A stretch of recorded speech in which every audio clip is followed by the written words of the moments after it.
Hello everyone, I'm here to give a presentation on our project which is known as IOT based soil quality determination, which will be carried out by our group members Abhijit De, Vishwajit Roy, Pranamita Das and myself Parvez Hussain under our project guide Dr. Punendu Vikas Acharya sir.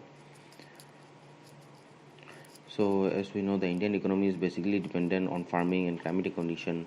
So our project is mainly based on the development of agriculture cultivation area. To organize our plantation criteria, we need to determine the adequate amount of nitrogen, phosphorus and potassium, which are the nutrients of the soil, and also the pH value of the soil, so that we can improve the quality of the crops as well as the fertility of the soil. Improper use of fertilizers in turn results into poor quality of fruits, vegetables, and even their quantity. So, to fulfill the increasing demand of the growing population over the years, we need to increase our food production system also. So, in our project, we will be studying about the actual detection of NPK values of the soil using a color sensor. Before initiating our project, we have gone through some literature reviews also, and from those literature papers we have got the observation that measurement of nitrogen, phosphorus and potassium contents of soil is necessary to decide how much extra contents of the nutrients are to be added to the soil in order to increase the crop fertility. This improves the quality of the soil, which in turn gives good qualities of crops. In the present work, color sensor have been developed to determine NPK values in the soil. Colorimetric measurement of aqueous solution of soil has been carried out.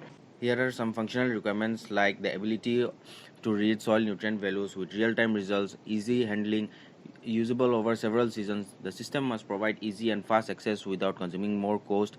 User should never be surprised by the behavior of the system, which means it must be easy to use. And some non-functional requirements are usability, availability, maintainability, security, and reliability. Now we will talk about some application development environment and the technology we are using. Like, what is Arduino? Arduino is an open source electronic platform based on easy to use hardware and software. Arduino boards are able to read input lights on a sensor, a finger on a button, or a Twitter message and turn it into an output. And the reasons why we are using Arduino are: it is inexpensive, cross platform, simple, clear programming environment, open source and extensible software, open source and extensible hardware.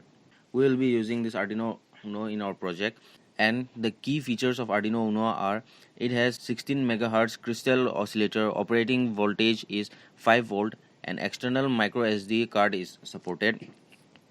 This board comes with a built-in feature of voltage regulation, and moreover it has a flash memory of 13 KB used to store a number of instructions in the code, SRAM of 2 KB as well as 1 KB of EPROM. And here we can see the architecture of the Arduino Uno microcontroller board. And this is the Arduino software which we will be using in our project.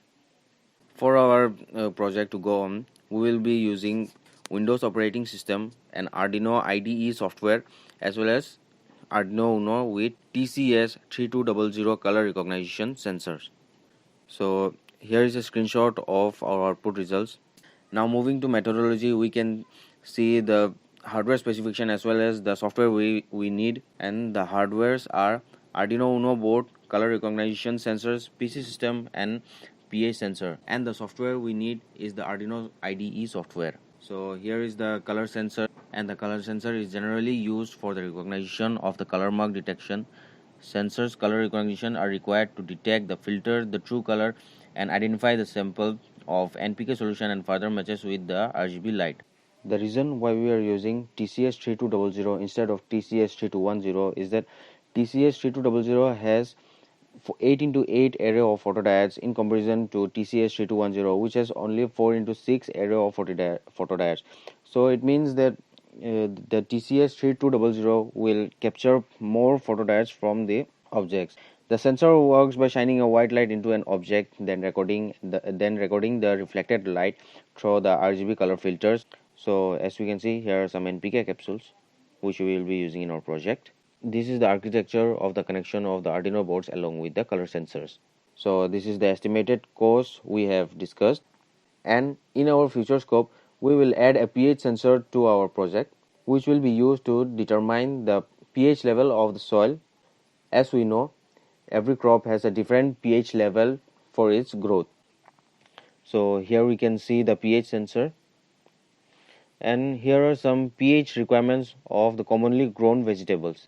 So in the conclusion, I would like to say that our project has some important features, like by determining the NPK values we will be able to understand the fertility of the land for growing essential crops. Using the pH sensor we will be able to determine the nature of the land.